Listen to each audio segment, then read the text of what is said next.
The moment their eyes finally met, everything changed. Not because of her swimsuit or his wandering gaze, but because two broken people recognized something familiar in each other, the quiet resilience that comes only after weathering life's worst storms. If you've ever believed a chance encounter could rewrite your entire future, this story might just restore your faith in new beginnings. Before we dive deeper into Michael and Eliza's unexpected journey, take a moment to like this video and subscribe to our channel for more stories that remind us how life's most awkward moments can sometimes lead to our greatest blessings. Michael Sullivan hadn't planned on moving to the beachside community. At 42, with silvering temples and permanent worry lines, he'd only chosen the small cottage for his daughter Emma's sake. The 13-year-old hadn't smiled much since losing her mother to cancer 18 months ago, but her face had lit up when she saw the ocean view from what would become her bedroom window. 3 weeks into their new life, Michael found himself alone on the beach one Saturday morning. Emma was at a reluctantly agreed-to-swim meet, leaving him to wander aimlessly along the shoreline, wondering if he was failing at this whole single-parenting thing. That's when he saw her, his next-door neighbor whom he'd glimpsed only in passing. She was sitting on a blue beach towel, reading a thick book, her dark curly hair lifting slightly in the breeze. Michael hadn't intended to stare, but something about her seemed so peacefully absorbed in her world that he found himself watching longer than appropriate. When she looked up suddenly, catching him, her expression shifted from surprise to a familiar weariness. "Eyes are up here," she said with practiced firmness. Michael felt his face flush with embarrassment. "You wore that bikini on our porch roof last week," he blurted out awkwardly. "I mean, I saw you reading there when Emma and I were unpacking. I recognized the pattern." "Sorry, that sounded. I wasn't looking at, I was just," he stopped, mortified. To his surprise, she laughed. Not a polite laugh, but a genuine one that transformed her face. "That might be the most unique response I've gotten to that line. Usually men either apologize profusely or get defensive." "I excel at awkward first impressions," Michael said, relieved she wasn't offended. "I'm Michael Sullivan. We moved in next door." "Eliza Chen," she replied. "Single dad, right? I've seen you with your daughter." Michael nodded. "Emma. 13 going on 30. And yes, it's just us." Something in Eliza's expression softened. "Would you like to sit?" she asked, gesturing to the empty space beside her. "I could use a break from 19th-century Russian literature." That morning stretched into afternoon as they discovered an easy conversation neither had experienced in years. Eliza was a literature professor at the local college, recently divorced after 15 years of marriage. No children, a source of both regret and relief, she admitted. "My ex-husband didn't want kids," she explained. "I thought I could accept that, but it became one of many compromises that eventually hollowed us out." Michael shared his own story, meeting his wife Laura in college, their struggle with infertility, the joy of finally adopting Emma at birth, and then the devastating diagnosis when Emma was 11. "The hardest part isn't even my grief," he confided. "It's watching Emma struggle and not knowing how to help her."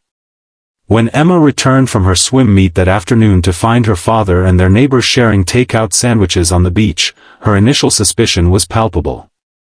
She answered Eliza's friendly questions with monosyllables, her eyes darting accusingly toward Michael. That night, Emma confronted him. "Are you dating her now? Already?" "No, Emma. We were just talking. She's our neighbor. Mom's only been gone 1.5 years," Michael said gently. "And I miss her every day. Making a new friend doesn't change that." Over the following weeks, Eliza became a steady presence in their lives, not as an intrusion, but as a gradual, natural addition. She recommended books for Emma, who reluctantly admitted a growing interest in poetry. She didn't push, didn't try to mother her, simply offered another adult perspective when Emma would allow it. The first real breakthrough came when Emma received her first B on an English essay. Devastated and refusing Michael's help, she unexpectedly knocked on Eliza's door. "My mom was good at this stuff," Emma explained later to her father. "Eliza helped me understand what the teacher wanted without making me feel stupid." Summer transitioned to fall, and their lives settled into new patterns.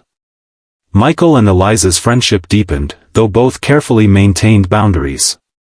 Their Sunday beach walks became a ritual, conversations flowing from literature to politics to parenthood to grief.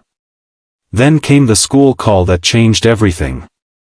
Emma had punched a classmate who'd made a comment about her new mom.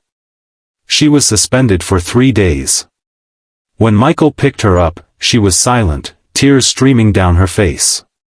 That evening, as Michael struggled to connect with his hurting daughter, a soft knock came at their door. Eliza stood there, raindrops glistening in her hair. "I saw the school drama," she said. "I thought maybe. I don't need you."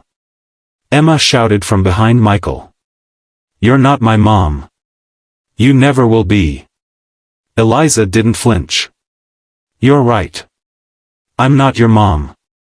I would never try to be." "Then why are you always here?" Emma demanded. "Because I care about you and your dad," Eliza replied simply. "But I can step back if that's what you need." The honesty in her voice seemed to deflate Emma's anger. "I don't know what I need," she admitted, her voice breaking. "That's okay too," Eliza said. That night became a turning point.